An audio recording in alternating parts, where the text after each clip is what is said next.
An 18-minute video published by the Islamic State media branch al-Furqan shows the Islamic State's absconding leader Abu Bakr al-Baghdadi as alive but in hiding. In the video, the self-proclaimed caliph addresses a wide range of issues and could worryingly bolster the spirit of the terror group worldwide. The authenticity of the video is being looked into. Remember, Baghdadi has been proclaimed killed many times in the past. Our West Asia Bureau Chief Daniele Pagani breaks down the content of the video and the impact of its message. The absconding and self-proclaimed leader of the Islamic State appeared on a video for the first time in 5 years. The last time the world saw him was when he announced the birth of the caliphate from the Al-Nuri Mosque in the old city of Mosul. These last years and the many battles appear to have taken a toll on him. Al-Baghdadi has put on weight, he is aged visibly and his beard is grizzled, but he looks healthy and mentally alert.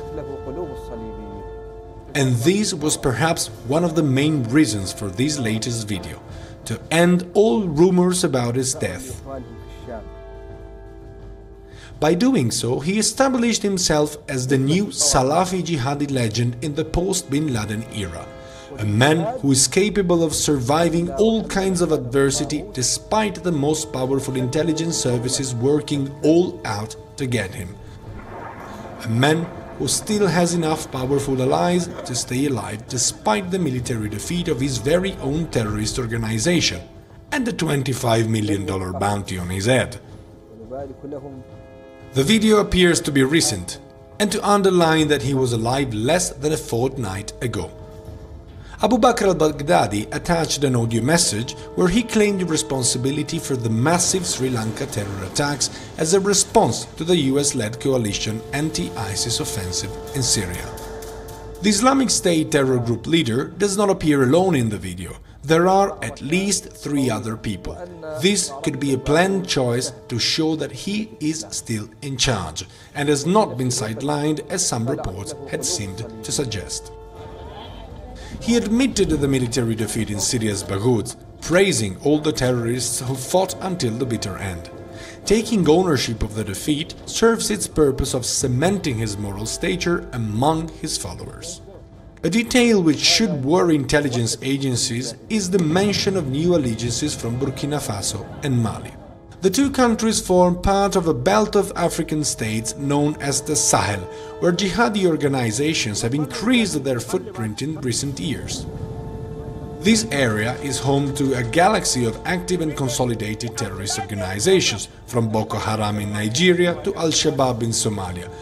But there are many more other smaller armed outfits who could join hands with the Islamic State in exchange for money, protection and training. Abu Bakr al-Baghdadi took no small risk in publishing this video. Now intelligence agencies know for a fact that he is alive and will intensify their efforts in order to catch him. Not that they have been very successful so far, that is also to be said, and perhaps Abu Bakr al-Baghdadi knows that he can count on very powerful allies who are ready to protect him. But the most important thing that he said, not to the world but to his followers and to the potential followers, is that the war is not over. He praised the Sri Lanka attacks, he praised all those who died combating in Baghouz. This means that the way forward is to fight till the bitter end and to fight perhaps through terror attacks like the ones happened in Sri Lanka. And this is what should worry the security agencies in the world the most.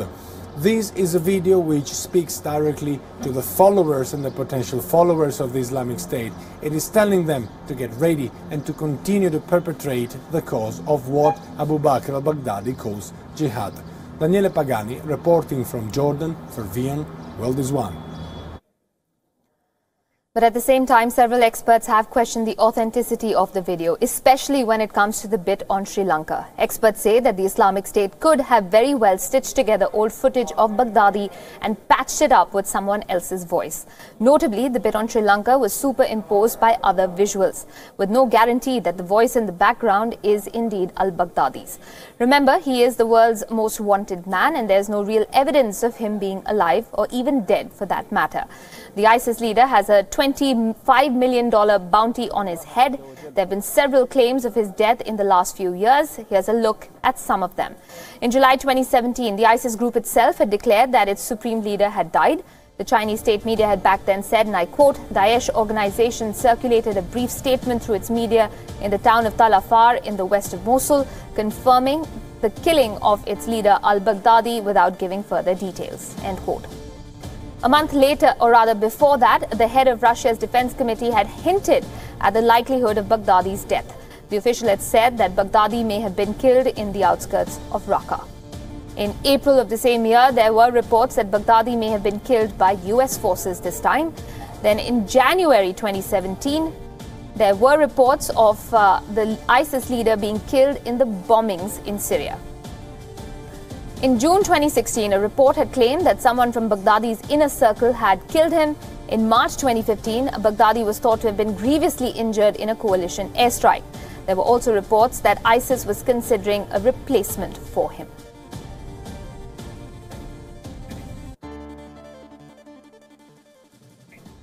Perhaps the US and Russia were caught most by surprise with the emergence of the new Baghdadi video. After all, they both dropped hints suggesting they've eliminated him in the past. In fact, the attitude of both the US and Russia on Baghdadi, his status and sway, have been shifting sands in themselves. Let's hark back first to what then US President Barack Obama had said after the Istanbul airport attack, which was suspected to be the work of ISIS. He said, quote, the analogy we use around here sometimes, and I think is accurate, is if a JV team puts on Lakers uniforms, that doesn't make them Kobe Bryant. I think there is a distinction between the capacity and reach of a bin Laden and a network that is actively planning major terrorist plots against the homeland versus jihadis who are engaged in various local power struggles and disputes, often sectarian, end quote. For 2014 Obama, the Islamic State was an amateur team compared to the pro-league Al-Qaeda. But how the cookie has crumbled since then. The Islamic State expanded territorially in the following year. It exploited the internet to spread its ideology beyond the geography of just Iraq and Syria. It's claimed terrorist attack after another in France, Belgium, the US, Egypt, Mali, and now even in Sri Lanka. Baghdadi became enemy number one.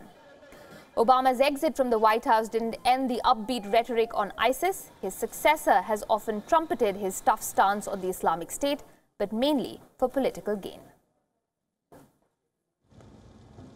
Two maps identical, except the one on top was Syria.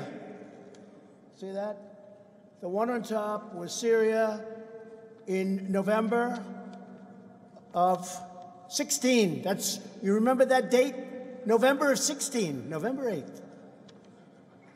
We had a little victory that night. So what happens is, this is all ISIS. Now on the bottom, that's as of today. This is ISIS, there's none. The caliphate is gone as of tonight. Very good. That was just a month ago. Somewhere along the line, the focus shifted from Baghdadi to ISIS itself. The growing focus on defeating the organization coincided with intermittent reports of Baghdadi's death and then virtual disappearance. In the last 5 years, we've seen the US and Russia often heralding the impending downfall of the Islamic State. Sure, the terrorist network has suffered territorial defeat in Iraq in its entirety and with the fall of Baghouz in almost all of Syria.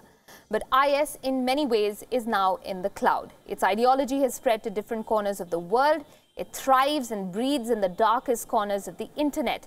It's accepting allegiance from jihadi organizations and individuals alike. The US and Russia aren't alone in fighting its scourge. There's a motley crew up against ISIS, the one-time sous chef that has graduated to calling the shots in the kitchen.